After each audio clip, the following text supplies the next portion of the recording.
Assalamualaikum warahmatullahi wabarakatuh. Perkenalkan, nama saya Pupu Puspitasari. Saya mahasiswa PPG dalam jabatan kategori 1 gelombang kedua Universitas Pasundan Bandung. Saya akan melaksanakan praktik pembelajaran kedua dengan materi menyusun laporan butir-butir penting buku non-fiksi. Selamat menyaksikan. Assalamualaikum. Siap memberi salam. Assalamualaikum warahmatullahi wabarakatuh. Sebelum belajar, marilah kita berdoa terlebih dahulu. Berdoa dalam hati, mulai. Ibu akan cek dulu kehadirannya ya. Alfi,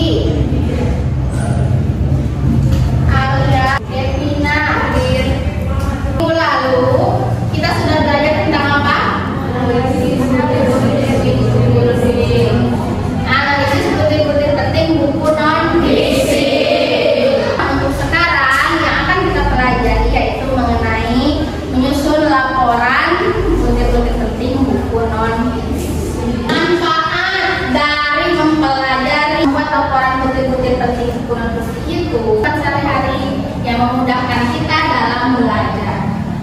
Kompetensi dasar yang akan kita gunakan hari ini yaitu kompetensi dasar 47, menyajikan butir-butir penting dari satu buku pengayaan. IPK 4.72 itu merancang laporan butir-butir penting buku pengayaan non-fiksi. Tujuan pembelajaran, peserta didik mampu menafsirkan butir-butir penting buku pengayaan non-fiksi. Lanjutkan pembelajaran sebelumnya yang sudah dibagi kelompok, berarti kelompoknya tetap yang kelompok 1, kelompok 2, kelompok 3 akan memberikan kalian tes awal. Akan dikerjakan tes awal.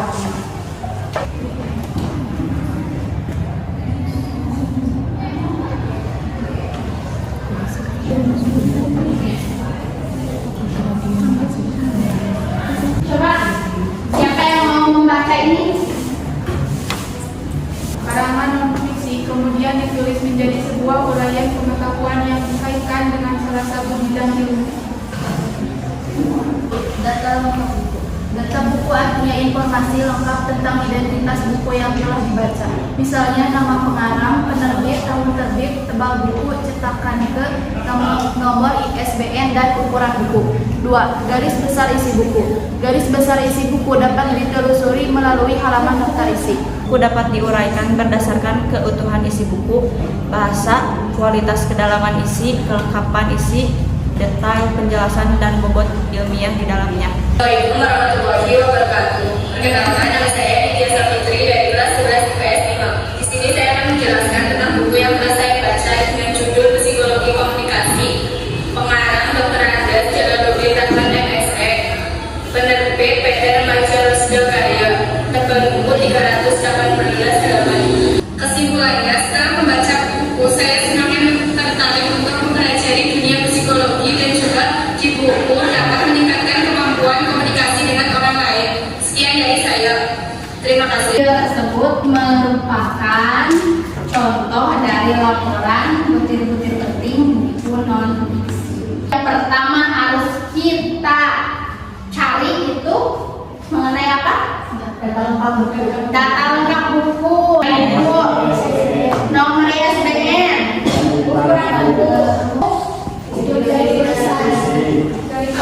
coba satu orang siapa yang bisa? Firman? Segi fisik, yang lainnya? Tampilan, kualitas, yang lainnya? Gambar yang menarik, yang lainnya? Ketebalan kertas, apa lagi? Jenis kertas. Kesimpulan itu tentang apa?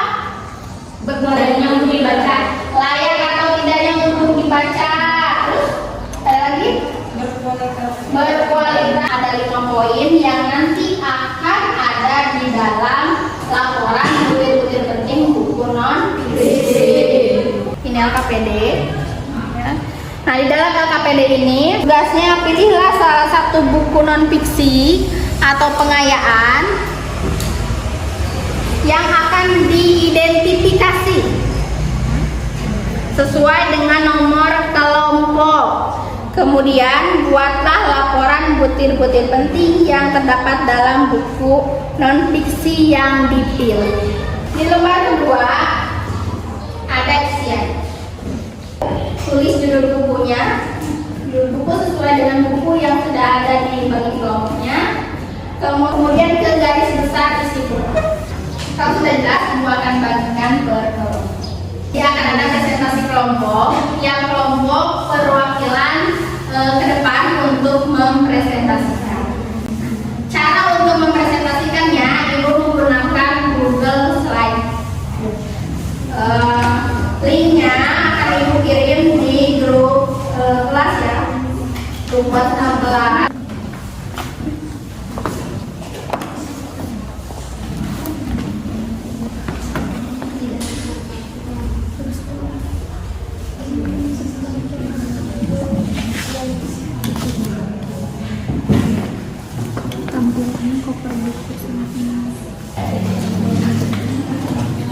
Ada kesulitan tidak mengerjakannya? Tidak.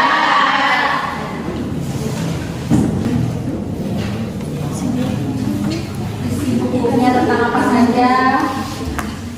Mulai dari bab pertama, bab kedua, bab ketiga. Kemana dulu yang mau duluan presentasi ke depan? Kelompok satu dulu katanya. Nah, saat kelompok satu mempresentasikan ke depan, ya, kelompok lain harus memperhatikan, kemudian nanti menanggapi hasil presentasinya. Ini perwakilan dari kelompok 1. Di sini saya akan mempresentasikan laporan butir penting buku non-fiksi. Bukunya otomatis sasina pola. 1. Data lengkap buku. Nur Aminah, penerbit Dinamika Antrapedia, tahun penerbit 2022. Garis besar isi buku. Bab 1. Ruang lingkup administrasi kepegawaian. Bab 2. Regulasi kepegawaian. Bab 3. Sistem administrasi kepegawaian. Bab 4. Perencanaan kebutuhan. Bab 5. Pengadaan pegawai. Bab 6. Sumpah atau janji pegawai. Mana yang mau menanggapi? Cukup jelas cara menyampaikannya. Ya. Terus dalam bahasa juga dapat dimengerti. Assalamualaikum warahmatullahi wabarakatuh. Waalaikumsalam warahmatullahi wabarakatuh.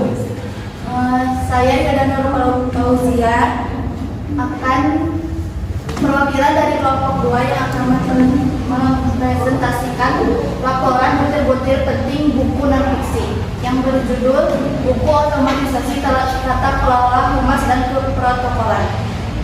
Lalu yaitu data lengkap buku. Pengarangnya DRS Joko Pramono, penerbitnya Andi Yogyakarta, tahun terbit 2019, tebal buku 196 halaman. Bab 1 Ruang lingkup kehumasan, bab 2 Regulasi bidang kehumasan, bab 3 Halayak dalam humas, bab 4 Profesi humas, bab 5 Pelayanan prima kepada pelanggan. Dan buku ini disajikan dengan menarik, sederhana dan sistematis. Materi tentang kehumasan disajikan dengan jelas, tampilan cover buku sangat menarik, dari segi kebahasaan disajikan dengan jelas dan tidak banyak menggunakan bahasa asing sehingga mudah untuk dimengerti. Kelemahan buku. Pada buku ini tidak terdapat keterangan istilah atau glosarium sehingga menyulitkan pembaca memahami istilah-istilah kehumasan yang cukup sulit. Bacaannya sangat mudah dimengerti dan suaranya yang lantang, yang mudah dipahami. Ada lagi yang mau menanggapi, memberikan komentar atas apa yang sudah dipresentasikan presentasi dari perwakilan kelompok 2. Assalamualaikum warahmatullahi wabarakatuh. Waalaikumsalam warahmatullahi wabarakatuh. Waalaikumsalam warahmatullahi wabarakatuh. Saya Hasiti Saada dari perwakilan kelompok 5 akan menyampaikan tentang hasil laporan pajak ini ditulis oleh Stanti Indarwati, diterbitkan oleh PT Quantum Buku Sejahtera dan diterbitkan pada tahun 2020.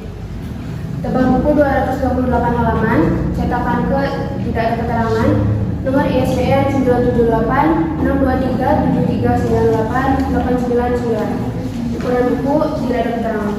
Tentang nomor pengukuhan pengusaha kena pajak. Bab 4 menjelaskan tentang bentuk-bentuk dokumen pajak. Bab 5 menjelaskan tentang pembuatan SPT pajak, penghasilan atau PPh pasal 21. Dan terlalu cepat. Ya terus apa lagi? Silakan. Terima kasih. Silakan ditutup.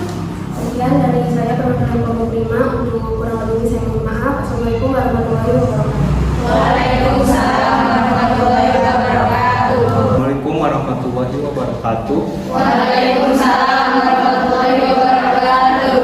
Nama saya Hilman, perwakilan dari kelompok 3. Laporan butir-butir penting buku non-fiksi yang berjudul Buku Otomatisasi Tata Kelola Sarana dan Prasarana.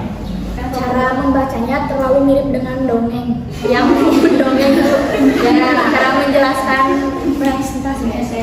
Cara menjelaskan tentang dalam menyampaikannya dan juga kurang jelas. Terima kasih. Maaf bila ada kesalahan. Assalamualaikum warahmatullahi wabarakatuh. Warahmatullahi wabarakatuh. Saya dari kelompok 4. Saya perwakilan dari kelompok 4 ingin menyampaikan laporan dari butir-butir penting buku non-fiksi. Data lengkap buku pengarangnya yaitu Dr. Andes Joko Pramono, penerbitnya Andi Yogyakarta, tahun terbit 2019, tebal buku 180 halaman, terlihat kurang persiapan sehingga terbata-bata dalam menjelaskan. Terima kasih atas perhatiannya. Mohon maaf bila ada kekurangan. Wassalamualaikum warahmatullahi wabarakatuh. Kelompok 5. Ada berapa bab? Ada 10 bab. Isinya tentang apa? Administrasi pajak. Administrasi pajak. Ya. Jadi tentang pajak-pajak yang berhubungan dengan pajak itu ada dipelajari di konteks. Ibu share link tes akhir. Share linknya, silakan dibuka, kemudian diisi. Sudah dipelajari materinya, jadi pasti sudah bisa mengerjakan tes akhir dibanding dengan tadi tes awal. Isi dengan baik ya, isi dengan baik. Sudah selesai mengerjakan tes akhirnya? Sudah. Hari ini kita sudah mempelajari tentang apa? Laporan. Ada apa saja yang pertama? Data lengkap buku. Di dalam data lengkap buku ada apa saja? Penerbit, buku, catatan, garis besar isi buku. Keunggulan buku itu apa saja? Kelebihan. Ada 5 isi dari laporan butir-butir penting buku non-fiksi. Nah, itu kesimpulan dari pembelajaran hari ini. Mana belajar hari ini? Senang. Selain senang, apalagi? Ramai, mendapatkan ilmu baru. Minggu depan atau selanjutnya kita akan mempelajari tentang proposal. Ya, materinya dilihat-lihat di buku, di Google, bisa kalian cari dulu sebelum nanti kita pelajari bersama-sama di sekolah. Setelah selesai pembelajaran, marilah kita berdoa terlebih dahulu. Berdoa dalam hati, mulai. Berdoa tidak pernah selesai.